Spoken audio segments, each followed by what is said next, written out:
right on. All right, so we're live. Welcome everybody who's tuning in to another homeschool presentation. So I'm here at the record shop with some good friends of mine, Brad Dollar, Sean Giovanni, and Greg Strizek. And the topic of this discussion is the evolving landscape of music production. So these are some guys who have seen music production evolve quite a bit already. So let's just kind of dive into your guys' background so that everybody knows who's talking and some of the, maybe you can mention some of the things that you've already seen change before now. I'm Brad Dollar. Thanks everyone for tuning in. Thanks guys for being here. Thanks Sean for the studio and Logan for putting this on. I'm a producer and engineer and coach to artists. I've been making records my entire life, thousands of credits in the studio, lots of people I've worked with and been with. Some of those are as varied as Grateful Dead and like G-Eazy. I've also worked with Amazon and Airbnb and companies like Jack Daniels to find content and put strategy with artists. I started a music accelerator in Oakland, California in 2013 called Zoo Labs, specifically to teach business to artists and help them merge that with their career. And we're still going strong, actually doing an accelerator right now. I have a lot of artists tuning in, I think, for that, which is awesome. And really, really happy to actually be present and sharing my craft and my expertise, not just in this moment, but in this time right now. It's very critical, I think, for all of us to sort of pool our collective knowledge together and find solutions to some very new problems. And at the same time, very excited for how things have been shaking up. I think that it's time for a change. It's time for a lot of new things to enter. And, artists are the most primed to make that shift, the smoothest and most beautiful. So I'm excited to be here doing that right now and here in Nashville and abroad and wherever you're at. Awesome. I'm Sean Giovanni. I'm a sonic storyteller and the owner of the Record Shop recording studio, which we're hanging in today. I'm really passionate about helping artists achieve their artistic vision as we work through the process, and that's really my philosophy behind production and how I like approaching it. And through that, I like to think of our approach as just being a creative problem solver. And right now, there's definitely a lot of problems to solve and some creative ways to to work through it. And like right now, having an event, in a studio, socially distanced apart, but still being able to have a conversation and share great information. So I really enjoy working with artists beyond the record and approaching the development of everything that has to do with building their content out to support their career. And I'm really excited about that. And I think that that's something that has continued to change and is a big part of why the record shop exists as it does, not being a traditional recording studio that just brings revenue in off of booking studio time. Our focus is on projects and relationships with artists, and I started my career thinking that way and working that way, as opposed to one gig leads to another sort of thing, thinking about how long-term we can serve the clients in our community. I love that, man. Yeah. How's it going, everybody? I'm Greg Strizek. I am an engineer and mixer and producer here in Nashville, lovely Nashville, Tennessee, and I've been around this town for I guess about 20 years now, and I'd like to say thanks, Sean, for having us. This place is amazing and really, really great. I'm just really excited to be with people in a room discussing music and discussing record-making process, and I'm really excited to see what kind of roads we go down here tonight, and I'm stoked, man. So thanks so much for putting all this together, and Logan for putting all this together, man. Absolutely. Thank you guys for participating and sharing your knowledge with us. So you said that you've been in town for about 20 years or Yes, sir. Yeah, and making records a little bit longer than that, or is that around the time that you started? It's about the time I started. Yeah, I went to school. I'm from Wisconsin originally, and I graduated college, got a music degree up there. And as soon as I got done with college, it's that, to me, that's like the toughest year of your life is like the last year of college in the sense of, what do I do now? To me, that was harder than like even leaving like high school. And so I made the move to Music City, kind of with an idea sort of that what I wanted to do, and a couple bucks in my pocket and a drum kit in the trunk. And here we are 20 years later, man. So they hadn't kicked me out yet. Gio, how long have you been making records? Man, since I was about 12 years old. I got really. So you're about to tell your age now. Yeah. So how many years is that? Yeah, 22 years. Okay. Yeah, I got really excited as a young kid about playing instruments, but then also I got really passionate about DJing. And then through DJing, I wanted to start recording some of the mixes that I was doing. So I got a little 4-track cassette recorder. And then I got really excited about the idea of recording bands and artists, and dove in more to the the engineering thing. But it was really just a fun thing that I enjoyed doing, and that turned into a career that I've been able to have a lot of fulfillment in. Nice. Right on. All right, Brad, how long have you been doing this? Actually, not that dissimilar from Sean. I was about 12 when I started doing it. I played music as a kid, but then when I got my guitar when I was 12, it just kicked it off, and like almost simultaneously, recording came into the picture because I realized you could like put your guitar down like on a tape. I had like a little cassette recorder my mom used for work for like memos and stuff like that. Not anymore after that, because I would just like record a riff onto it and then play over it, like solo over it, and that blew my mind. I was like, well, I wonder if I could do that. On a whole record kind of thing. I wonder if I can do a whole band like that. And so I would say like 15 or 16, I was like, having bands come to my grandma's house to record and, buying, saving like lunch money to go buy like recording equipment. So got pretty like set in that. And yeah, been doing it ever since. Right on. So there's obviously a ton of experience sitting up here. Experience producing in a lot of different settings, a lot of different studios. This is a gorgeous place right here. I know you helped run TRI Studios out in Shout out the Bob Bay Weir. Area, which is Bob Weir's studio for a long time. Oh, wow. You ran Greg, you ran a studio here in town for several years as well, right? Sure did. Yep. Okay. So, all that kind of being said, whenever you were first, so real quick, homeschool is really focused on helping people get the skills they need to build a business doing what they love. It's not just about learning how to EQ the kick drum or learning how to make a beat or something like that. We may touch on that occasionally, but it's really meant to be a sort of holistic conversation and support system for people to grow a business. Doing what they love to do, which is what you guys have successfully done, and that's a very hard thing to pull off for anybody.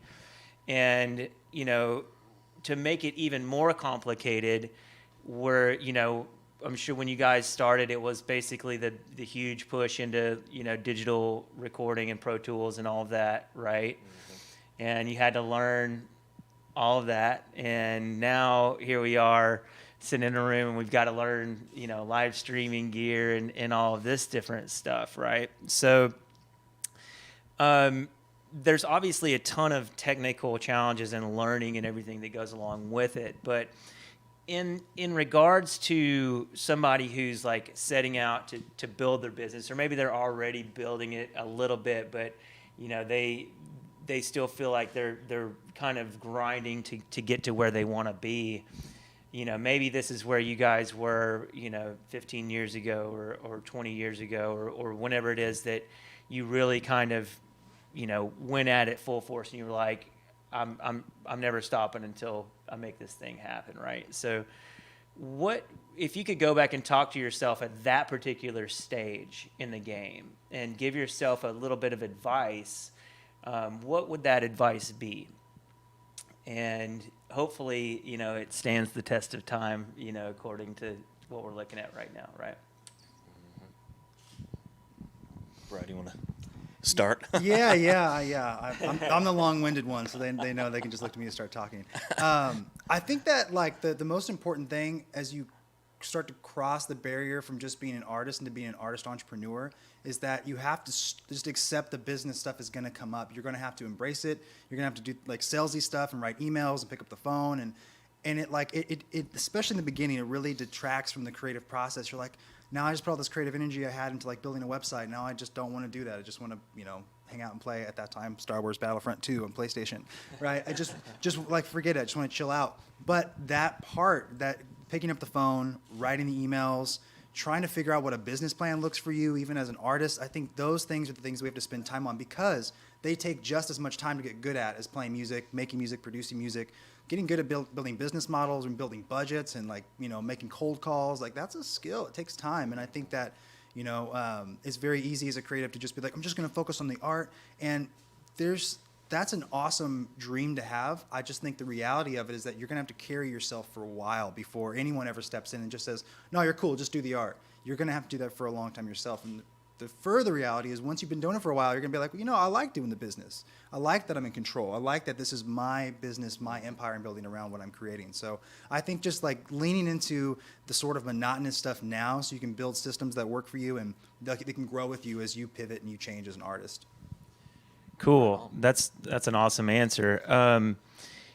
Sticking with that for a second, in thinking about the business and kind of the theme of what we're talking about, the evolving landscape of music production. In this current situation, how has your, what you do day to day kind of evolved on the business side?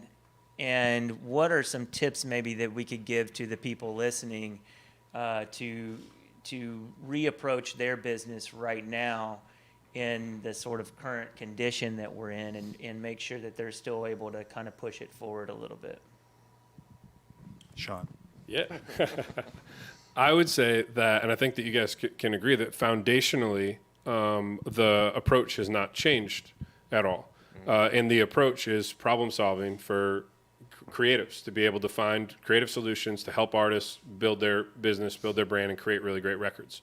So as producers who are naturally like the problem solvers that are putting together this vision that the artist has and then getting it on record, also producers that are business oriented, we're already thinking in that way. If you have an entrepreneurial mindset, you're always thinking about what's sort of like the next coming thing that we can get on to be able to help expand what we're doing and be able to support our clients in a stronger way. So foundationally, it hasn't really changed. It's just kind of more of the same. Just the landscape is a little bit different. And so now we're thinking creatively about how to do things where we're more spread apart, which is a very challenging thing to do in an environment or in a business that's very intimate. We have really close relationships with the people that we work with, and they feel most comfortable being in the room with you. And so that's definitely been a challenging transition. But my suggestion for people that are maybe even trying to break into the industry right now is not to look at it as a horrible time that there's not any opportunity because studios aren't open or people have to be separated, but to think there is incredible opportunity to come up with creative ways to be able to move things forward. And when I moved to town, it was in 2006. It was a very challenging time for the music industry. I moved here to work at a major studio in town, and that job fell through after I got here. And I never got hired at a studio. I never even had an internship. But and the landscape was very challenging in Nashville, especially. In general. But in the music industry as a whole, it was a challenging time. And what I learned over the course of the few months of just trying to figure things out as a kid that was on my own trying to get my career going was that we have to find a way one way or another if we want it bad enough. And so if you've decided that already, that that's what you want, then you just have to think creatively about how to serve people in a unique way. And so right now we're doing that in very unique ways. That's why we're sitting here with this whole streaming setup that we just installed in the studio to be able to help artists be able to continue to play shows and reach out to their fans and create really great content in an effective way. And we've all been hanging on Zoom, doing remote sessions and working with artists. And so when this happens, when any sort of adversity happens, I think that as creatives we have to look at it as like we're creative. Let's find a creative solution and look at it as an opportunity to grow, not necessarily a situation that's happening to us that we have no control over the growth from. Yeah, I love that. Did you have something to add, Greg? Well, I was going to say I agree with Sean in the sense of I think fundamentally what we do hasn't changed at all. I mean, for me, it's always been number one about relationships. Is building trust with clients and stuff, and especially from day one. I remember starting out. It's like I didn't have anything as far as like a studio or anything, and I wanted to kind of learn and hone my skills and stuff as far as in the studio and whatnot. But I did know some people that own studios and things like that, and so I met like a band who like wanted to record, and I said, well, I can do that for you, not knowing anything, and for free went in and booked, or had talked my buddy into letting me go in, and that's just how you learn, and so I guess what I'm trying to say, long story short, is if you basically hone your craft, get really good at your musical, the creative side of things. The business stuff comes. You can always learn how to do a business plan. You always hire a tax accountant. You can always learn how to do budgets and stuff. I think that stuff comes later, and it's obviously really, really important stuff long term if you want to do this as a career. But I think fundamentally, if you're true to the art and stuff, I think all that stuff comes if you are inherently entrepreneurial. Awesome. So I just want to unpack or recap a lot of the stuff that was just said, because there's a lot of important things I think that people should take away that maybe we shouldn't just gloss over. But, the fundamental job of the producer being to bring the artist's vision to life, right? And right now there are these constraints, but I've heard it said by some, very talented people that sometimes constraints can actually be a strength to you. That if you have too many options, too many possibilities, that it can actually sap your creativity, because all your mental energy is going to making those choices versus going, okay, what do we have? How can we make the best possible thing with what's here? So I think that's a really important concept for people to think about is, like you said, the relationships are there, right? The artists, if anything, are probably easier to get to and easier to talk to now than they are under normal circumstances. So then it comes down to the tools that you have to be able to help them bring their vision to life, right? And whether those tools can be done remotely, or whether there's a way to get them in the room and get some gear to do live streaming or however it is that it's being done. But the sort of other piece to that I heard was the mindset part, that if you kind of believe that that's your purpose and that's what you're all about, and that you're just going to kind of throw yourself into the fire and figure it out along the way, and you're gonna make sure that it gets done, right? So just like you kind of threw yourself into a situation, back and tracked your first band without really understanding everything that you needed to do that. Right. There's probably somebody sitting out here that's like, man, I would love to be able to do a remote writing session with somebody, or I would love to, be able to figure out how to, do live streaming and stuff like that. And, they're probably intimidated by it. But ultimately, if that's the constraint right now, then the job of the producer is somehow still to work within those constraints and still be able to bring that artist's idea to life, whatever that looks like, right? Right. So, I think that's just the nature of being a producer in general, because you're going to have to evolve with your artists. Like the artists I started working with when I was 15 are not, they don't even make the same kind of music as they made 5 years later versus now, like almost 15, 20 years later. So I think that as a producer, we have to just always be in the mindset of picking up new skills, whether that's okay, I need to learn Ableton this year. Like when I picked up Ableton 5 years ago, changed my life. I've been working on tape and Pro Tools, and I've done Sonar and some Logic before, but it still was a little daunting, but you still pick the skill up. And that skill allowed me to work with more artists. I made better music. I made more of the stuff I wanted to make. And I think a lot of times as producers, the things that we are we feel maybe challenged by are usually really, really good for us, because as Sean said, it's about trying to find solutions to other people's visions. And I think that's where the artistry is. So, I'm going to call producers artists a lot, because you're creating an environment for things to transpire that are relative to that individual, which is kind of like magic, right? You're pulling something out of someone else's head, and it's already intangible, and you're making it this thing millions of people can listen to over time and space. So it's pretty powerful stuff. So I think just understanding that same mindset and then applying that to all the stuff you're going to have to pick up, you really, as a producer, you're beholden to be the sort of thought leader in your community and in your collective to, be awesome at music, be awesome at business, be awesome at being a creative. And it's a lot of hats to wear, but that's the job you picked. You got to be like the Swiss Army knife, right? Right. Yeah. So, man, that's good stuff. I want to dive into a question that I think was, when we were first talking about putting this event together, it was one of the things that I thought would be extremely beneficial for people. So the question is how to stand out. How to stand out from the competition. Like you mentioned earlier, Gio, the competition is fierce in the music industry in general. And then you go to a city like Nashville or another really competitive type music city, and you realize, wow, I'm another awesome musician or awesome producer or whatever. It's like there's so many. So for those people again that are really getting their sort of business off the ground right now, and maybe they're figuring out how to reach out to artists in this time, or figuring out how to actually still get projects going, without going to their normal mixer or whatever it is. What are some ways that people can stand out and maybe pitch themselves and get some better clients? And I'll let you start on this one, Gio, because you had a really awesome answer last time we talked about it.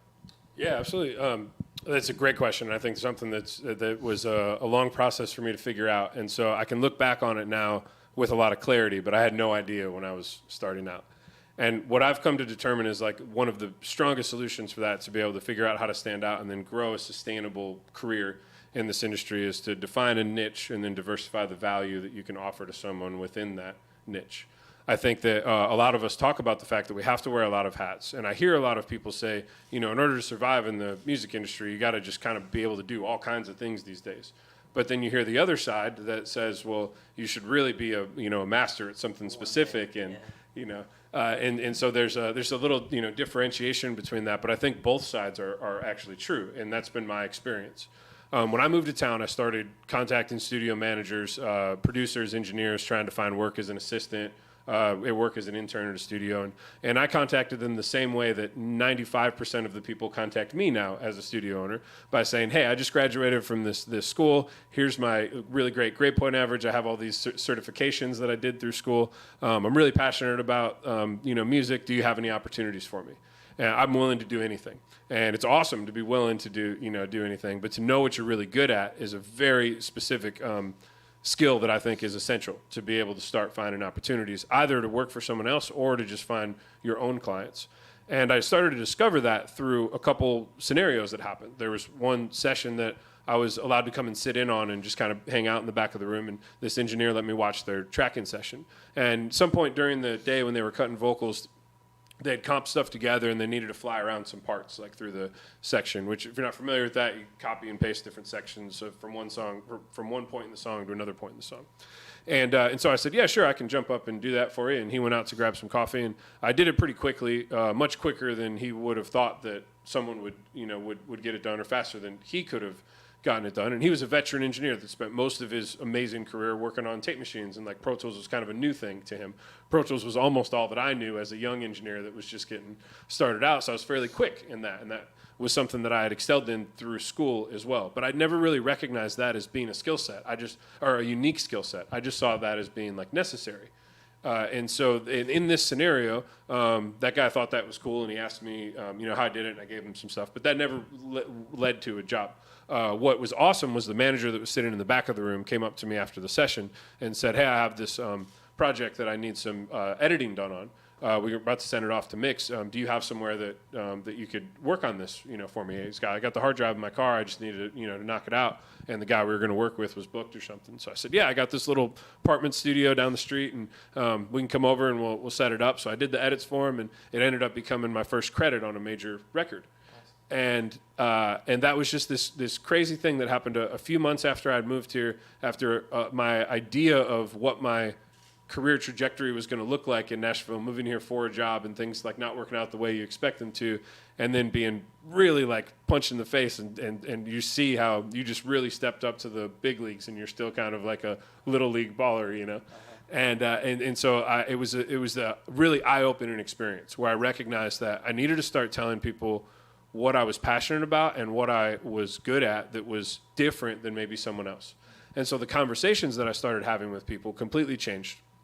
And now my introduction to a studio manager was, I'm a recent graduate. One of the things that I excelled in was Pro Tools editing. I worked through these certifications very quickly, and I was wondering if you could ever use any help with just someone extra set of hands on deck to be able to help with Pro Tools operation, cleaning up sessions, doing any editing or preparing stuff. And all of a sudden I started getting more emails back, and now I was getting conversations because I had came to them with a specific solution that I could provide for them.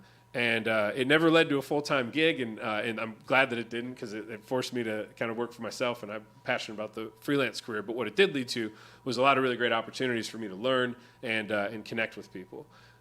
Then fast forward a little bit, I started to recognize that having these little skill sets was great, but if I wanted to have the type of impactful career that I envisioned since I was a young kid, it was going to be really necessary for me to diversify how I could serve the artist, because there's only so much that you can get done in the hours that we have in the day focusing on that one specific thing. And so my idea of how to diversify that was to become a resource for the artists that I work with, to help them develop other types of content that would support the records that we were working on. And then that grew into a multifaceted production company that could then serve clients in a wide variety of ways and allow me the freedom to be able to focus on projects that I want to work on and do what I love doing for a living, just producing, but being able to have these other types of projects that would come through our business that I would bring on other experts in those specific skill sets, like videography and photography and website design and marketing. And so I would act as a project coordinator to help artists with that, but I have experts that do each one of those things rather than trying to become a jack of all trades. And so that was my solution. And I think that can apply to someone that is maybe an entrepreneurial producer like us, or even someone that just has one thing that they really enjoy doing, like a mixing engineer, for example. And a mixing engineer could serve their artists or clients in a more diverse way, by maybe educating them through the process as they're going through revisions and showing them, kind of, this is how I'm doing something, rather than just doing it, because a lot of artists are recording at home. So now imagine how much more invaluable you become as a mixing engineer, because your clients are not only getting a great product from you, but they're learning along the way, and now they're able to deliver better products to you for you to mix. So it's going to make everything more efficient, and you're developing a deeper relationship with them. And so I invite people to start to think about those specialties that really set them apart and lead with that as what makes them unique, and then find some special things within that to where you can add more value within that specific niche. And I found that to be a really powerful way to help build a career. That's awesome. Love that, man. Bingo. Real quick, before we go to someone else with a question, what you're saying, makes so much sense in terms of, right now artists are, going, okay, crap, I need to learn how to record myself, right? And if you can be that, let that teacher, or even just kind of let them into what you're doing to a level that most mix engineers wouldn't do, that's a way to build a much stronger relationship with that person that would end up, probably, like you said, kind of pouring so much value into their career that it becomes more of a, a long-term client. The first part of what you said was awesome too, that I just want to kind of reiterate, which is you basically, you found a niche, a very specific thing, to where when you're pitching yourself, it wasn't too broad, like, hey, I'm willing to do anything for anybody. It was like, this is specifically who I am. This is specifically what I'm really good at. Do you need that? And then what's awesome about that is that then you can, if somebody says no, but you've been really nice to them, you can go, well, do you know anybody that does? Absolutely. And in a town like Nashville, I can't speak for other places, but people will legitimately go, yeah, actually, I probably do. Right. I'll do you a couple email intros, So I think that those are both really, really great pieces of advice. And then the one final thing before we move on is the equivalent of you, like, learning all of your shortcut, your Pro Tools shortcuts and all of that, and being able to edit really quickly. It's almost like somebody today learning some of this, live streaming technology or something like that, as, hey, this is, everything's moving into multimedia production. And although live streaming is extremely complicated, the ability to, create your final product live. It saves you so much time in post, right? That you so it ends up, even though the gear is expensive and there's a big learning curve for learning all of it, it creates this additional layer of value because the way your rig is set up, you're archiving the audio, you're archiving the video. People could go, if this was a live show, people could go back and remix it, chop it down, edit it out later. So you have a live performance, plus you have, a sort of stack of content that you could go back and work with. So in the same way that you position yourself for some of those old school cats who were coming out of tape and trying to move into Pro Tools, somebody that's listening could maybe position themselves for the old school cats that are in Pro Tools. Like, damn, dude, now I got to learn, OBS and all the, ATEM switcher stuff. That's exactly right. It's always going to be something like, like a 17-year-old right now who masters a live streaming setup when they're 47 is going to be something else. Yeah. It's just the progression of technology. And so the sooner that you realize it's going to keep progressing, you just have to turn that thing, instead of work on that thing in your brain that allows you to like quickly pick things up, your willingness to try things. And also to what Sean said, it's like, his resourcefulness allowed him to continue to say yes. And I think that we oftentimes are like, no, I don't want to do that because it's not a good fit for me. But to what you just said, it might not be a good fit for you, but for someone that's really close to you, that you might give them something that's really powerful in their life, and they give you that favor back. And I think that all of these solutions we're going to talk about and have been talking about are people-centric. It's like the relationships are everything. Absolutely. And I just want to, one last thing about what you said about your email was that you were specific to the people. Maybe you had like a template you were bouncing off of, but it was like you were like being specific to the people you were writing. And I think that's the most important thing we can do as we're reaching out, is to be like to tailor ourselves to the individuals we're writing. We all get mass messages and we're like, no, dude, I don't even care. Even if it's good and the artist is awesome or the opportunity is great, you're like, I can tell that you didn't write this. And just even showing a little bit, like if you write a studio and you're like, oh, I see these producers, but they don't have any editors, right? Or right now, if you email a studio as a producer and like, I see that you don't have any live streaming people. It's the same thing. So just seeing where you can help them out, where you can provide them value. And that goes for your audience, your fans, your artists, industry people. Just what are you going to do for folks? Because ultimately, like, you're trying to get them to reciprocate that same value to you. Absolutely. That's awesome. So kind of continuing with that a little bit, Greg, I heard you mention relationships and that kind of being the sort of fundamental driver in your career. And I would, obviously we just kind of came full circle there to that. Can you kind of tell us about a defining moment of when, you were able to leverage those relationships, or maybe you ended up in your first room with a big client, and kind of like what that was like, maybe some advice for people who, are kind of moving into that realm of working with bigger artists, and maybe a little bit of advice for them, and Yeah, I do actually remember a kind of, for lack of a better word, like eureka moment I had long ago, where I was kind of in my groove. I was kind of had clients and stuff, and we're working, and I guess maybe my self-confidence was a little bit down still because I was green a little bit yet. But all of a sudden I realized people were turning to me and asking me the question. Like, all of a sudden I was the guy that they turned to, and I was the guy that actually had the answer. And that gave me a lot of confidence and early on. But I think to what Sean was saying earlier, I mean, that's, you carve your niche and you kind of get really good at what you do, that side of things. And even though you don't realize it, you can still gain a lot of confidence in yourself from that. And that's when I first started realizing that these people are actually asking me what we should do next. What do you think? What path should we go down and stuff, which is really what a producer does, So that for me was a eureka moment. If that's kind of what you're asking, I don't know. Absolutely. I mean, that's, I think, a great point. Just basically that moment where all of a sudden you realize that you're, sort of driving everything, and that it's, well, there's a couple pieces to that, I guess, because on one hand, it's that level of trust that was given over to you by the artist, right? Where all of a sudden it's like, wow, this artist feels like they can fully trust what I'm doing enough to just go, well, what do you think? And then can you tell me what to do, because I'm kind of stuck. Right. And that's awesome. That's actually the main thing I love about just the record making process and stuff.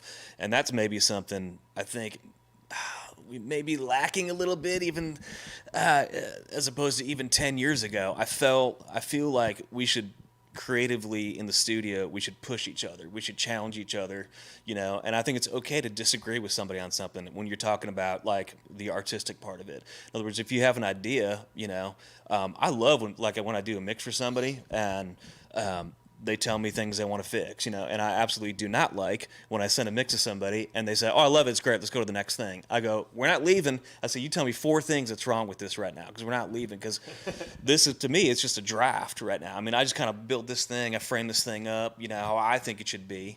But I mean, I'm definitely missing something. I'm not the end all be all. This is a collective thing, and that to me, as far as record making goes, being in a room with people or working on projects with people, working with the artist, that's how you get good stuff, and it's better than it ever could have been if you just lock yourself in a closet somewhere and just mix.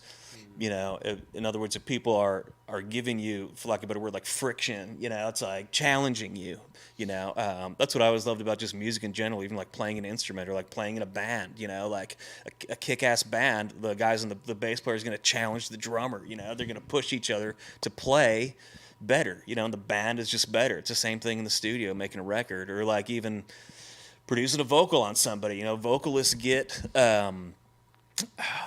they get worn out. I think singing in the studio is one of the hardest things to do, just mentally, and that person they're bearing it all out for you, they're bearing their emotions out, and they get frustrated. You do have to guide them, but a lot of times, they'll come out of the booth and I'll be like, go back in there, man. You're not done. We're 4 takes away from this thing yet, and they don't like it, and they're mad, and there's true friction there, But I think by doing that is really how you win people over as far as like building their trust, because they'll go back in there and they'll give you 4 more vocal takes and they'll go, wow, I didn't realize I was even capable of that. This is way better than what I even thought it could even possibly be. And that's what we do. What you just said brings up a thought that I have about that you can take that same perspective of setting the bar and then raising to it to your individual career as well. Because it's clear that you already have that mindset. So you're not going to settle for anything less than like the best thing that you can do. And as in a very competitive market, and as a creative person that's assisting the artist with the technical side of things, we have to hold ourselves to that highest standard, because there's somebody right now that is probably trying to hitchhike to Nashville to take our job and is willing to jump in the car with a stranger just to get to town and be able to just crash on somebody's couch and figure out a way to be able to be the next best thing in town. That's the beauty of like living in a place that people want to come to be able to create the best. That level of competition raises the bar for everybody, and it raises the standard that we work at. Right. But I think we talk about that a lot when we're talking about a relationship between 2 people, but we don't talk about it a lot when we're talking about the relationship with ourselves. And sometimes I don't think we go hard enough on ourselves for how the standard that we set. And so people ask like, well, how can I build like, stronger resilience, or how can I become more consistent, or I'm not really good with like time management, and just they leave it at that, like I'm not good, instead of putting in the effort to do it. So the same way that you talk about that relationship with an artist, we can set those standards for ourselves. That's good. And then hold ourselves accountable to them and go after them. That just made me think of that. Yeah, no, I love that. You're absolutely right. Another one. Yeah. Another one. Yeah. You got it. There's more beyond. I totally agree with that, especially in the studio. Every single artist, from like garage band to like Bob Weir, like there's a sense of like you're so excited to record, first take, oh, we got it. It's like you might have got it, but there's still more in there. There's like there's more in the tank. You got to at least drain it. It's gonna fill back up. You got to see what else is there. Right. I think it's the same thing with us as creators and producers and entrepreneurs and business owners. We have to keep seeing like what's the other thing. Like what can I push more for? Because I think to what Greg said, we're thought leaders. At a certain point, like, we're the ones who are sort of calling the shots. We're having the vision, but we still need that sort of mentorship. We still need someone to bounce ideas off of. And so you can either push yourself and be your own mentor, or find someone to help you do that. But you definitely got to like push where you've been, because otherwise you're kind of just always stagnant, swimming in the same thing, and that's dangerous. And to your point, Brad, too, it's like, okay, the first take was great. Let's do 4 more. If they're not great, you can always go back to the first take. Okay.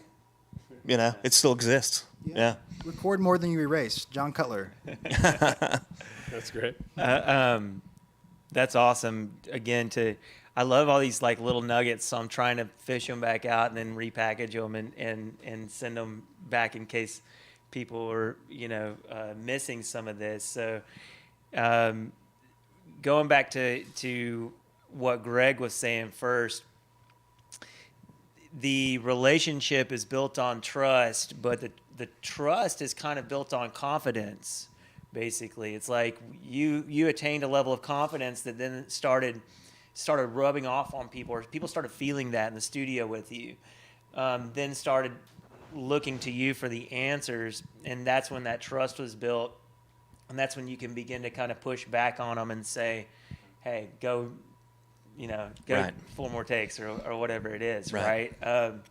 So I think that's an important distinction for people, is to build that level of confidence, whatever it takes, whether it's the actual, like you're confident in your own skills, but it's the verbal communication that sometimes gets people uncomfortable, or whether it's really just knowing your shit, right? So like being able to count, or knowing music theory a little bit so that you can really hang with the session musicians and stuff like that, right? I think that's, I can see how that's hugely important in terms of as you're working with bigger and bigger clients, right? If that level of confidence isn't there, that relationship's not going to work, right? Because these are people a lot of times with probably pretty big egos, right? And so I think that the best, the best sort of teamwork situations, are ones where you can allow the egos to be in the room, and you can work around them. If the person's got that level of talent, and this goes for a business relationship as much as it does for artist-producer relationship, but if they have that level of talent, then that trust, is going to be absolutely essential to being able to make that happen.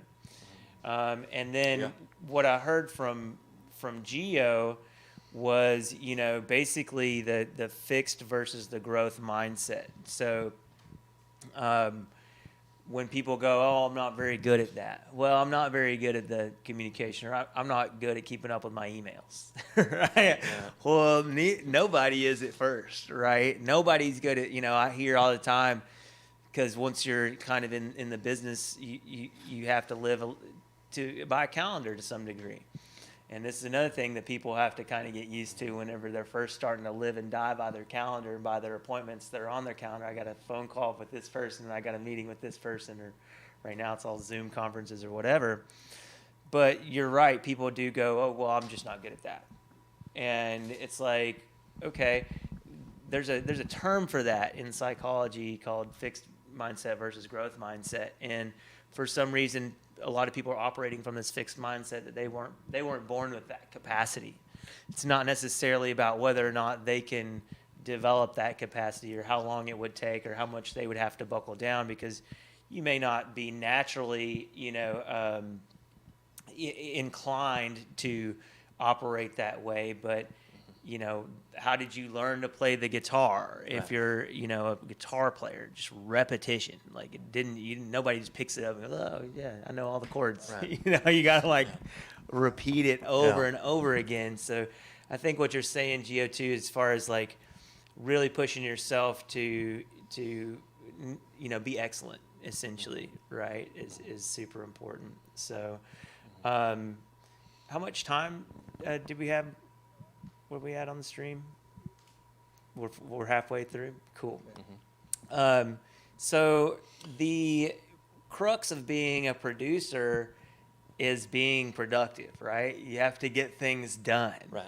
So I see this a lot as this sort of bird's eye view of overlooking a community of creative people, where people start a lot of projects. They start a lot of projects, and a lot of times they don't get things done, or they end up with so many things that are started they don't know which one to finish, or maybe they just get uninspired. Maybe like you said, if they're putting up their website all day or whatever, but just like, what are we can go around to each one of y'all and maybe give one or two of your best kind of thoughts around productivity. You got something? I can Go say, ahead, yeah. man. Well, I was going to say it's very timely of you to ask that question because a lot of you maybe have saw, like I did, the BMI sent out an email. There's an article about that exact thing about how you need to finish. Well, it was from a songwriter perspective, and they're talking about you need to finish your songs, and what does that mean exactly? And I believe there's a quote from Bob Dylan in that article that said something like, I'll paraphrase, but something like, the worst thing about being a songwriter is abandoning an idea and then coming back and having to try to remember where I was with it.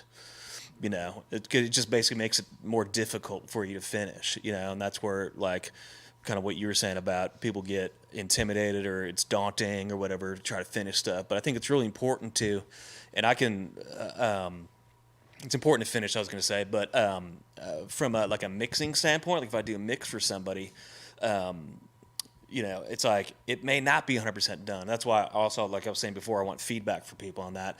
But I just need to kind of get a frame up, get it started, and then we can go down the road and we can finish it, But well, we all know you never actually finish a mix; you just abandon it. But but I mean it holds true. I mean, again, for every aspect, like songwriting. Mixing, producing a track, making a track from scratch, all these things, I think all that kind of holds true. But it's funny you say that because I was just reading that article today. Yeah, get the framework in, right? Like if you're Right. writing a song, if the intro and the first verse are dope and you get to a great chorus and it's dope, just even if it's just copy and paste the same pattern, so it's like twice and you have a 2-minute long version, at least you have a version of like a thing to listen to and to riff off of. And I think that what's more important is progress, not perfection. And like with music, we're so like focused on let me get the thing done before like I even like think it, and like that's just not how it works. Any top pop song, just go on the chart, like, and this will stand the test of time. What I'm about to say, like there are groups of people around those pieces of music. There's mixers and producers and engineers and writers. This goes back to like the beginning of the recording industry. Whatever's at the top, there's a lot of people around it, and it's not just because it's popular or well funded. It's because it's kind of what people know it takes to get that level of input. Like Steve Jobs invented the iPhone, but he didn't make the iPhone. He didn't figure out the different circuitry or the upgrades or the iOS or any of that stuff, but it's still like it's part of it. So I think just getting more focused on getting off the starting line than trying to like win the race every time. I think that's the most important thing that we can do. Amen. Definitely. Yeah, I think that idea of just do it now. I remember when I was young, there was a book, Russell Simmons' book that I was reading, and one of the chapters was just do it now. And the example was just if you have something that you want to start, an idea, to go after, a change in your life or lifestyle or anything that you want to do, there's nothing stopping you from making that decision right now in the moment. And we have a limited amount of time when our brain processes an idea and then decides to make a decision on it. And if you move forward with it, it can definitely like jolt that productivity. The way that I work through developing time management is something that has kind of evolved into something that I call a prosperity plan as opposed to a schedule. And the reason for that is that I combine my schedule with my long-term and short-term goals. So I was inspired to put together a list of longer goals after I read Think and Grow Rich by Napoleon Hill. Yes. It's incredible, classic book that just really changes your mindset on what can be accomplished with what you're going to go after and taking the action to do it, but also having a focused intention about what you want to accomplish. So I suggest that people come up with their maybe top 5 long-term goals, the greater later, the things that they're going to achieve throughout their career. And then I break those down into the smaller steps that are going to take me to get there. So, for example, I was working with an artist on this the other day. She wants to get to a point in her career where she is doing a national headlining tour. Now, in order to do that, let's say just very foundationally, you got to get a lot of experience on a lot of stages. So where can you start that the quickest? Singer-songwriter nights, where can you start that the quickest right now? Live streaming. So let's make a commitment that once a week, you're going to jump on Facebook Live, whether there's one person or 10,000 people watching you, and you're going to do a performance. And you're going to perform to that camera just like there was an audience just hanging out, sitting in little chairs right inside the lens, and put on a show and start doing those reps to work it up. Now, as you do that, you're going to build a little bit more of a resume of live performance. As we're able to get back out into venues and perform, then you start contacting booking agents in town. For right now, there's all sorts of organizations all over the internet that are putting on entertainment events. And there's no reason that you can't jump on, seek those out, and figure out who books them. So that idea that, well, there's no live shows, so I can't work towards that goal. We just need to find another creative way to work towards it. So now that gets put on your calendar, and we find a handful of those that are short-term actions that we can take to work towards these longer-term goals. And so I have my calendar is filled out with all the sessions that are going to happen throughout the week, and then all the time that's left within the day, within the time that I've considered my working hours, which is not working hours where I'm in a session with someone, but working hours where I'm working on my plan for prosperity. And so I have a specific time for myself. I suggest everyone determines that own time for them and then commits to it on a consistent basis. So you lay out your schedule. Maybe you got a part-time job right now. So like there's that's already on your schedule. Maybe you got a couple sessions here and there with some friends. You throw that on your schedule. Then you look at the time that's left over and you go to this list of these little short goals and start by just putting one a day on there. And then once you accomplish that for a couple weeks and you start to find a flow and some consistency with it, what I found is that things started to happen from that. I started getting calls for more gigs. The work that I was putting into that outreach or that research or learning a new skill set, then like magically I would get a call and somebody would be like, hey, do you know how to do that? I'm like, well, yes, actually I do. I spent the last 2 months learning how to do that, and now somebody needs that. And so it feels like magic. Yeah. Right. It's incredible. How did that happen? And it's so much simpler than we make it out to be. The hard part is the consistency. And that's where we just have to have consistent persistence with what we do. Just know why we're doing it and put some purpose behind it so we have something to push us forward. And the simplest way is once you figure out what that purpose is, just ask yourself, how bad do I want this? And remember that there are countless other people that want it that bad or more that are moving to town right now or that are in your town or somewhere else that are going after those same goals. And so I think if we create just a little bit of structure, which I know isn't the most fun thing for creatives to try to dive into, but just a little bit of structure within our schedule and shift it from being instead of, well, I'm looking at my schedule on my calendar, I'm looking at my prosperity plan or whatever creative name you come up with, that just inspires me. To work towards it. I think that can be a really powerful way. It's something that helped me really early on in my career, and it's a exercise that I work with artists on now to help them start to find that balance. I like that. That's awesome. So kind of keeping in step with that, something I'll share personally that I think is relevant to artists and music creators. Excuse me. But I was reading it in a book the other day called The Effective Executive. And he's talking about, it's just like Peter Drucker, I believe, and he's talking about having to, executives having to write a big report or do some sort of creative endeavor where, sometimes because you are the leader, you have to put together a big slide deck, or you've got to put together a presentation, or you got to put together an essay, or you've got to put together, you're writing for a grant or whatever it is, but something that's like a big undertaking. And what he said was specifically to get the first real draft off the ground, which is kind of like what you're saying, Brad, you want to block enough time off to really go down the rabbit hole and go far enough with it to where you can get in your creative zone, you can get in the inspiration zone, you can channel out what it is that you need to say or produce or create in that moment to a degree that it's actually a solid first draft. It's not just an idea. And then it's about scheduling little blocks of time to go and review it.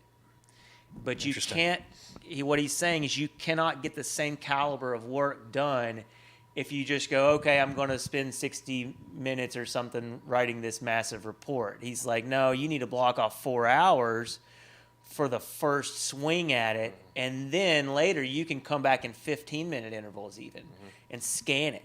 Or, listen to it in your car, as you're driving back and forth, and then let it kind of sink in and go and continually refine it. But I thought that was an interesting idea that, you really do have to kind of get enough time and enough like remove yourself from the different things that are coming up, your notifications, your emails, your phone, whatever it is, that all the distractions, long enough to pull all that out of yourself to the degree that it's at least, like the skeleton, like you said. And then it's easy to come back in little short chunks and iterate on it. Okay, so going back to what you're talking about, Sean, building out these things in your calendar, it may make sense for creatives to have a certain amount of those times where they're like, this is my time to come up with something new, and it's 4 hours that I'm going in, and I'm just going to get weird or whatever, right? Yeah. But then you absolutely have to put in those 15, 30-minute intervals where you're like, I'm going to go back and review this thing that I created last week, now that it's had some time to stew or something like that. So It's like you can't go to the gym for 6 hours and then lift all this weight and then wake up the next morning and you look like the person you want to look. It just doesn't happen, right? It's like it's you doing that all the time, and sometimes you got to do the big marathon pushes, but a lot of times you got to pull back. There's a book called The Slight Edge, which you guys know I'm a nerd for. That book is everything in terms of like what we're talking about, like the small steps and setting goals that are actually like responsible and not just lofty. And then if you do have lofty goals, figuring out like what are the smaller steps to get there. So I think that really getting that to stack up with the calendar is everything. And then just I think also understanding that we're talking about like creativity, making art, making music. This is one of the oldest things on this planet, and we're trying to make it fit into a commercial landscape, and it's gonna have challenges. It's like a square peg in a round hole. So it shouldn't feel comfortable. But what should feel comfortable is the way that we do it. And I think that if you don't take anything else away from this, it's like your uniqueness, your individuality is actually what allows you to do that. Because you'll figure out after a while, you try Sean's schedule and you'll realize like, actually, I'm really hyper creative at these times, so I should schedule my creativity here instead of over here in the end. And, I should only take sessions in the morning and the afternoon, right? You'll figure out like what works for you. And I think that you have to at least sort of swing at it with some of these like tried and true concepts from other industries that have managed to figure out how to scale crazy ideas and sort of bring them into what you're doing. yeah. Definitely. Yeah, I just read that on your recommendation, Brad. I've read that Slight Edge book. Right, it is everything, man, because it's both things in the sense of you're chipping away at the stone, but you're doing it from a perspective of what Sean's saying is you're fundamentally have your stuff organized, long-term, short-term goals, and then you can chip away at the stone one by one. You're consistent at it. Right. The phrase in that book is, it's easy to do, it's just as easy not to do. And I think too often we're like, oh, I'll do it later. I'll do it later. I'll do it later. Like we're all saying I'll do it later or something else like right now in our lives. If we're like, we should probably start on that right now. Right? Yeah, I always tell people like your number one hurdle is you, right? It's your limiting beliefs, your mindset, your tendencies to procrastinate, or a lot of times it's hiding from your greatness too. I think that's a common theme for people where they feel their greatness kind of inside of themselves, and they're like, man, I could do this at the level, I could be great. I could be one of the greatest or whatever it is, and they have those sort of inklings that's in them because it is, right? It's in everybody, I believe. To some degree, it really is. But what happens is that's such a scary proposition for people to really be dedicated to like living their best lives and being like the hero of their own journey. And so they'll just subconsciously put things in their own way. And whether it's a distraction or whether it's, really it comes down to pitfalls. I learned this really cool way of setting goals and basically creating the outcomes that you want in your life. And it's quite simple and elegant, and it essentially, on one side of the paper you like list all of your resources that you have to achieve this outcome, and you just need to know that you need more than enough resources to achieve it. That's all you need to know. And if you don't have enough resources, then you create a plan to get the resources that you need. Once you do have enough resources, you make a list of the behaviors that you would need to do to actually achieve that outcome in your life. And then finally, you make a list of the pitfalls, the things that would get in your way. And you just kind of put that on your wall. And I mean, I'm telling you, it's like one of the most powerful things if I can find a picture of the little diagram that we use to do that, maybe I can share it in the comments or something after this. But it really is. It's like these. It's leaning into the behaviors that you know are good for you, and keeping the things that would distract you or your own pitfalls out in the open enough to where you can't, you're like, okay, I know I'm hiding from something right now. I know I'm doing what I should be doing to get the outcome that I'm committed to. And a lot of people feel that way. I think that, we're talking about producers and music, but I have friends who are millionaires from the tech industry, and they're like, what should I do? Right? So it's not even necessarily about your circumstances. It's about truly what you just said about willing to take that risk and step into the thing that you really want to step into, because maybe it's scary. It's like, oh, you're gonna have to change this part of your life that you're so comfortable in. And that's really the demon that we're facing, is something's going to change for you to accept your greatness. That's the only path forward. Right. That actually goes back to what we were saying earlier about not finishing stuff psychologically, because I think some people can get caught up in, if I finish this, then it's done. Then what am I going to do? Yeah. So in other words, they kind of hide behind the process, and it can hold you back. Busyness, right? I'm busy. Right. I'm busy mindset. Right. It's a long day. Yeah, people get caught up in being busy, man, and they, versus, accomplishing things or being productive or active, and so I catch myself, because it's obviously just a sort of social norm to be like, oh, I know you're busy, but I'll try to stop you. I'm like, I try not to think about myself as being busy. I genuinely want to help you and hear what you have to say. And, that's a big mindset for people, because why be busy? What does that actually indicate? Is that getting you, the results that you actually want in your life? I know some people that, are getting the results that they want that you would call busy, and they would certainly say they're busy. But I know other people that are getting results just as big or bigger that, actually move through life a little more slowly and more intentionally. It's relative. Busyness is relative. Yeah. So I think there's a lot to be said there. When you consider the word busy, there's a connotation of stress involved in it too. And because usually when you hear that, they're like, oh man, I'm so busy, and it creates a sense of stress and anxiety, which is generally anti-creative. Sometimes can incite some creativity, but can usually halt productivity. And I've recently got in the habit of not saying busy intentionally, and changing the word busy whenever I think to say busy, saying productive. Yeah. And I found it to really calm myself with the amount of things that we have going on at the studio and the different projects that we have going. And I was talking to an artist earlier, and he's like, man, how are you, doing all this stuff? I'm like, well, I'm just, just focus on growth, productivity, and not about getting overwhelmed, with all of that. And so for artists that have so many things to do in the modern music industry, aside from just creating music, they can get super overwhelmed really quickly and become really uninspired because they feel so busy or so overwhelmed with all the things that they have to do. That it's just not much fun anymore, it just feels like work. And I think that can happen for producers also. But it's funny that you said that, as that was just something recently that I've sort of changed that perspective on and tried to just totally take the word out of my vocabulary. I love that. Yeah. Mindset shift. That's what that is. It's like being willing to see oh, this isn't working for me. I need to stop doing this. Self-honesty. Yeah.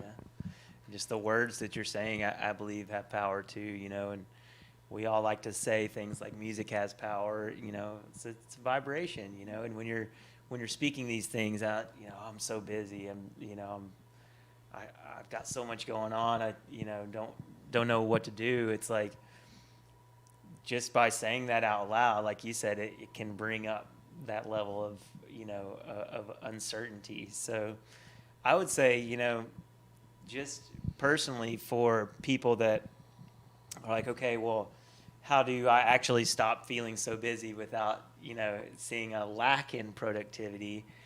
There's some interesting frameworks that I've stumbled onto. One of them is called Getting Things Done, and it's a sort of classic executive productivity model. It's a little too complex to describe, in the stream, but I highly recommend people, to check that out if they need a system. It's a system for compartmentalizing the things that actually have to get done and understanding where those would exist in your workflow to make sure that you don't have to remember them. The whole idea is that he says that your mind is for being creative, not for constantly remembering things. You shouldn't have to sit there with this massive like memory bank of all the crap that you have to do just in your brain all the time. That's going to take up so much headspace that it's actually going to sap your ability to create the spaciousness that you need to be creative and to think creatively about, okay, out of all the things that I could be doing, what's the one thing that I want to actually move forward right now? Or what's the thing that could have this big exponential impact on my life that I can kind of, see, because I'm not just, answering every, thing that goes off. So that's a good one. Working in sprints is something that I've started with the home team since we had to go remote with the COVID and everything. Started doing Scrum and Agile management stuff where we start to think about, a thing that we can actually bring into existence over the next 2 weeks. And every 2 weeks we have an opportunity to, again, take a big survey of what's going on in our lives and say, okay, now what do I want to make happen over the next 2 weeks? And so that's Cool. another really cool one that I recommend people who feel like they have a lot to do. Especially Agile is great if you have a team. If you can learn to, it'll take your team productivity through the roof. What is that process called? Agile management, and Scrum is connected with that, and it's all based around this idea that you're having stand-ups with your team every morning, and you take just a few minutes to check in. And so we do this on like a Google Meet, but you could do it on Slack or whatever you're using, and you go, okay, we're on here at 9 a.m., 10 a.m., or whatever it is, and we go, okay, we go around a circle, and 3 things I did yesterday and 3 things that I'm going to do today, and then do I need any help with anything?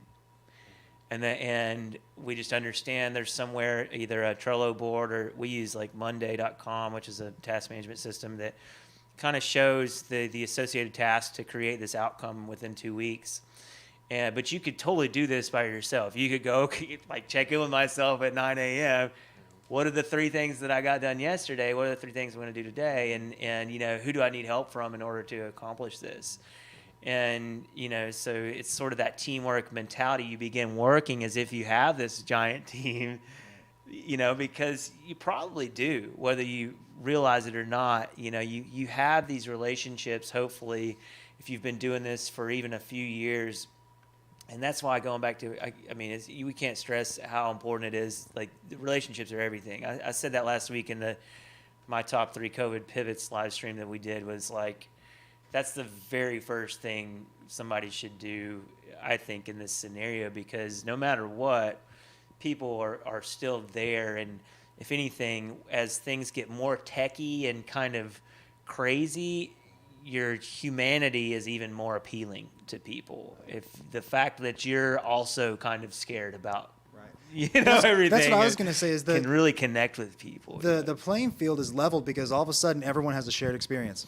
Every living human on this planet has a shared experience of coronavirus and what it's like to have to hunker down, readapt, rechange, new practices. And so there's this level of like, we understand each other in a way that who knows when the last time this was. And because of that, you're seeing us able to work through social issues, economic issues. We can start to talk about these things that have been tabled for too long. Mm-hmm. And so I think this level of like relatability to each other allows us to understand, like, man, everyone I know is having to like dive into like tech stuff. Everyone I know is like all of a sudden recording at their house or trying to like make their own mixes. And so what we can really do, to what you're saying, is be the people who are like, hey, I figured this thing out. What can I share with you? Like, Sean and I were talking at the beginning, like talking about like CRMs and like what can we automate, and like we're like, what do you know? Like, what do you know? And just trying to piece it together. And I think you're right. humanity of it, like the people part of it, it becomes more and more important. So the more you're like willing to be like, hey, I'm trying to figure this out. People are like, yeah, I'm also struggling with this. If you don't believe me, you can go on LinkedIn and like start thumbing through the posts of people who are like, I've been applying for jobs and no one's responding. There's like 3,000 comments. People are like, yeah, me too, but I'm here for you. Send me your resume. And, so there's always detractors and stuff too. But like people are out there going through the same thing. People are out there, all artists, all musicians from top to bottom trying to figure out what to do. So I think just being like, you don't have to like play it cool. Like you got it figured out and like you have the solution, but just more like, you have value to bring in terms of like how you solve problems and that, that we're all in this together. So it's awesome. God, I feel better now. Thank you. I really do. You're not alone. And you are enough. You are enough. I think too, like we're all like, oh, I'm not enough. I need more people or I need more of this, need more of that. But like if it's in you, if you can feel it, you feel like greatness, like you're enough, because that's what people are responding to. That's what people jump on board with. That's what they get excited about. So just know that like if you feel it inside of you, like that's a beautiful place to be starting. Yeah. Awesome. That really resonates with me personally. Just having to rethink the organization that I started a couple years ago that really revolves around getting people together. It's designed to be an actual community, physical community for the creatives here in Nashville. And so we're obviously, have been thrown way off by all of this. And it took me kind of that, shift of going, well, don't I claim to be a creative person?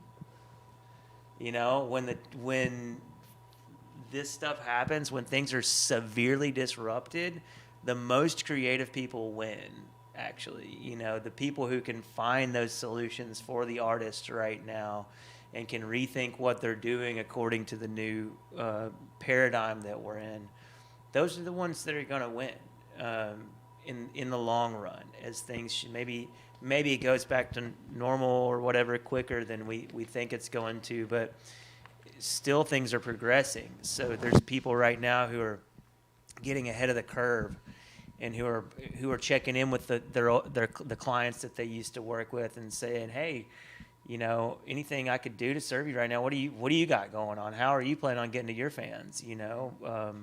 What is it? Are you recording? Are you writing? Are you trying to do live streaming? What's going on?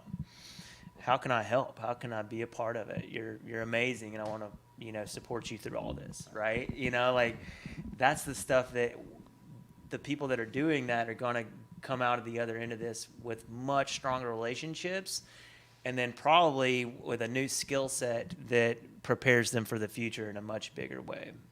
So I think that's a good segue into what maybe our final question. We'll kind of keep wrapping until the full 90 minutes goes, but the sort of how are we helping music evolve question, right? This is a question that I as we were going back and forth talking about this, doing this panel and kicking around ideas, it was kind of something that naturally fell out that I was like, yeah, that's actually perfect for the brand or whatever. So I can't really claim that it was my question to pose as much as, I'm really interested in, in understanding. I think it was Brad who kind of put it out there like I feel like it's a responsibility as somebody who's established myself in this industry to actually move the industry forward or something like that. And then I think it was Greg that was like, so the question is, how are we helping music evolve? So let's just talk about that for a minute. Why don't you start if you want to? Sure. Yeah, no, and I think it's very apropos that this is helping our music evolve. I feel like it's very very future proof of what you've created. I'm hopefully. I'm very centric on people as being the part of how this evolves. Being more inclusive to women, to people of color, to our LGBTQ family, to everybody that has sort of like been waiting for their shot and waiting for someone to sort of like either leave the keys by the gate or leave the gate open. That's kind of like where we're at now, because it's changing so much. People are scrambling for answers and solutions. Like the people who are kind of like ready to propose new ways of going about things and doing things that are inclusive, I feel like that's sort of how we help it evolve. The recording industry, and this is very hard for like a lot of people, including myself, to come to terms with, is like it began on extraction. It extracted music from poor people. It extracted music without paying them royalties. We're still not paying people royalties. I checked the average on Spotify. It's not 0.0043 cents per stream. It's like more like 0.0015 cents per stream. Good Lord. So it's really there's not a fair playing field in terms of, so it's built on taking from people. And where we're at now is the entire world's done with being taken from, and the world is looking to be replenished. It's looking for people's, not just their careers and their financial well-being, but their social well-being, their mental well-being, their health. All these things are coming back into question. So I think that our opportunity now is the slate. I don't want to say it's like wiped clean, but like damn near, right? Like touring's never going to look the same, which was the major like driving profit of all of this. Like we all got sessions booked based upon how our artists were going to tour and sell stuff on, all that stuff. So the money has shifted, and it's in new places. So it presents us the opportunity for us to think about, okay, how can we go about this in a way that serves people, is good to people. The whole supply chain from top to bottom is something that is like people are inspired by. And there's a lot of examples of this in big business, like the B Corporation, the Benefit Corporation. They certify businesses for how good they are socially, how good they are for the economy, how good they are to their people. The whole supply chain, top to bottom. Like Ben & Jerry's is a great example of this. Newman's Own is a great example of this. Like these are companies that responded to earlier trends that were really messed up in the processing industries. Like the Industrial Revolution was really bad for a lot of stuff, right? So it took 50, 60 years for these companies to be like, oh, we should donate our profits to charity, or we should get behind things we care about, right? So we're at that in the music industry now, where we've spent the last 20 years putting artists in power. So artists are now in power, and they have the ability to have a strong independent music business. And now like the gatekeepers have like realized like, oh, we need to think differently about how we reach people, about the value we bring, about what they care about. So there's this epicenter for us to like actually have like, some real change. And the only way it's going to be sustained is if we lean into it. So I think the evolution of music right now, in terms of like the stuff we make, the businesses we run, it's going to be kind of just back to like the people we bring into it, and that willingness to do good by people in the process. Nice. The future looks awesome, man. It's pretty good, huh? It's a good future. Yeah, that's incredible. Wow, what a powerful statement. I would second everything that you say. I think that something that comes to mind when we think about evolution and future is like when I was first getting started out in the industry, and I was in school for audio production, and the teachers, they tell you like how very challenging it was, and how hard it is, and how many hours you got to work, and how little opportunities there are, and how you got to just kind of hustle through, and you better love what you're doing because you're not going to make a lot of money, and all that stuff. And there's this idea, or I guess like study that was done about how like we look back at like the past is always being like kind of like better, but we're looking at like the current time and like the future as being like always like on edge about like things are so bad and so rough. But if we could only go back to the good old days. But then when they did the study, they looked back at like the good old days, and in every sort of generation, there was a scary thing that was focused around most people's mind that made them feel like, oh, if I could only go back to that time when things were so much better. And so I think the whole idea of evolving in music and evolving in our culture and like community is just looking positively towards right now as opportunity for growth, and looking to the future as an awesome thing. As opposed to looking back at the past as like, oh, I wish this could have happened now. But just like totally forgetting that and focusing on what we have the opportunity to do now. So for the evolving landscape of music production, I would really invite people to look into the technology that is evolving, like immersive audio and mixing in Dolby Atmos, live streaming, the things that are on the forefront of sort of the next generation. And if you're just getting rolling with something and you're trying to find your space in this industry, I would dive into those things, the things that are untapped or sort of less tapped, and continue to educate yourself and grow, and not be looking back into the past as to what made other people be able to get to where they're at, but what's going to help you get to where you're at based on the challenges that you can solve that need to be solved now that you'll be able to bring into the future. And that's what I would really focus on.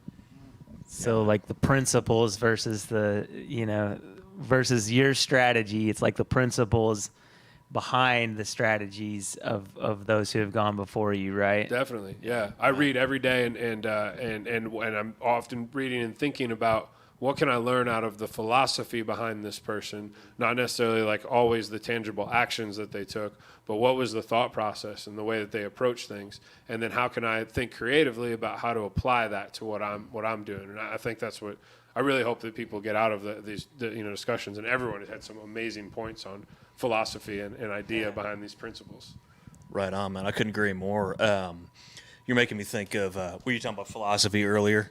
And you're talking about philosophy right now, but you're making me think of survivalist bias, which is basically, it goes back to World War II, and the fighter planes would come back and they would assess the damage. And as far as the part of the airplane where the damage was, it would be like the wings and the tail. And so they said, okay, we need to reinforce the wings and the tail because this is where the plane's getting damaged. When in reality, those are the planes that survived. Those are the ones that came back, and they're able to examine them. So really what we need to be doing is figuring that we need to reinforce the middle where the pilot is and where the engine is. We need to do the opposite of what this graph is showing us, because those are the planes that didn't survive. And I think maybe that's a way we could apply that to That blows my mind. That's an awesome way of looking at stuff. That's amazing. Yeah, survivalist bias, and it's in everything. And one thing, as far as music goes, a common thing we always argue about is like analog tape. You know, some people love it, some people don't like it, whatever it is. But there is survivalist bias in it because so many great records are made on tape. You know, I think of like a Pink Floyd record or whatever it is. You know, whether or not you like Pink Floyd, you know, they're one of the greatest record-making bands to ever go into studio, and that was their whole thing, was like, we're going to go and just make great records. But if Pink Floyd were around today, the records would still be amazing. They wouldn't even use tape. So that's survivalist bias. So people are biased toward tape because it's, no pun intended, but because it's survived, because those records are so good, they've survived. Sorry. So, I mean, that would be, I guess, my short answer to how do we help music evolve, is like, let's not get caught up in survivalist bias. Let's move it forward. Yeah, cool. Brent, that's good. Yeah, I love that. Kind of like empirical thought versus subjective, opinions and conclusions and stuff like that. So, yeah, I think those are really, really cool things. Some things that I think, current people who are sort of, learning music production, diving into music production, should probably consider. One is like kind of what you're saying about, not overthinking the tools that you're using to create the vision, right? Big time. And go back to what we were saying at the beginning, sometimes the constraints, it's like, oh, well, if you can only get it out through, this tool through a live stream, then how do you make the very best live stream? How do you make that serve you? And, and specifically, kind of going back to what you were saying, Brad, is the industry's in this point of radical disruption in terms of the money flow. And right now, there are people that are being extremely creative and people that are throwing money at people that are being extremely creative in learning what is the next sort of, wave of new means to monetize people, monetize the fans, right? With the art of the artist. There's interesting things now to where people can create these tokens around, like a crypto token, a blockchain token, around a work of art or a song or something like that, and then you can essentially sell off pieces of that and have an actual sort of share of ownership in this work of art. And like an electronic bond, kind of, almost. yeah, exactly. Selling bonds. But there's so much to be done, and I think that what you're saying about Pink Floyd, that's probably a good thought experiment for somebody. is like think of the best band that you love that was making the best records that you think are amazing. You go, okay, well, if Pink Floyd was around right now, what would they do? Right. You know? What will blow your mind is there is a Pink Floyd right now, but they're called something else. They're a different band. They're called Foals, or they're called Finish Ticket, or they're called Tame Impala. Like, it is around us right now, and it's kind of like what you're saying with the good old days. Like they're among us. Like, we're in the good old days. We're always in the good old days. Every new day is the good old days. And I think as soon as we realize that's happening around us, and we can sort of like lean into that. And I think for producers, we have to be like really like agile with that, and like willing to like lean into that and see like, okay, how can I demo everything, right? Like it's never been easier than ever to try the stuff that everyone uses. Like all the plugins every pro uses, you can demo them all, right? Versus like 20, 30 years ago, it's like you couldn't just demo an LA2A compressor. You couldn't just demo a Neumann U47. You could rent one, you could pay for it, but it wasn't going to be free. You'd be like, man, that was $500 and I don't like this mic. So it's so much easier now to try the tools that everyone's using. So again, like the playing field's like leveled, and I think that when we just accept that, we can play with that. Right, and now the tools they're so good now. I mean, you talk So about just good. like, I mean, it's one thing that blows my mind every day, just the technology we have and like what it actually does, compared to even like 10 years ago, man. It's just awesome. I wish a U47 still costs $500. I think you're saying to rent. Right. To rent. Right. Yeah. Not to buy. No, but to rent. Like, you can like rent one. Yeah. Go on. But Yeah, back go on. then, like, could you imagine that being able to stack up all those, or those old Fairchilds that were just sitting in the back of radio station back alleys? Yeah. Oh, yeah. Same thing with I would Neves. Like, love to have some of those. Bryn Averill started Bryn Averill Electronics because he, like, in the 80s when all the studios were ditching those Neve consoles for, like, all the digital shit, they were just, like, throwing them away. And he was like, I'll take these. And then, boom, you have a major company. So I'd ask people, like, what's being thrown out right now that you can turn into gold? Like, what's the garbage right now that can be gold? Yeah. Right? Absolutely. There's always that too, go in the opposite direction of everybody else. That's actually a strategy that works a lot of times too, sort of contrarian thinking of, okay, well, everybody's moving in this direction, so we're going to move in a complete Counterculture. opposite, right? Like, I'm going to create like real lo-fi, crunchy, hissy kind of music and sell it on cassette tapes, and there's guys happening in town that are doing that. It's cool.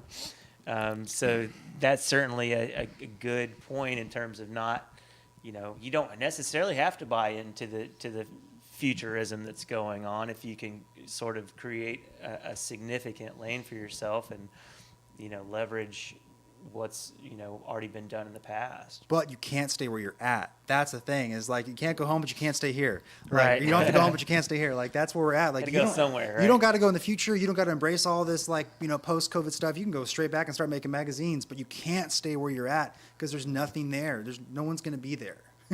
People, Right. fans, businesses, money, time, content. It's not there.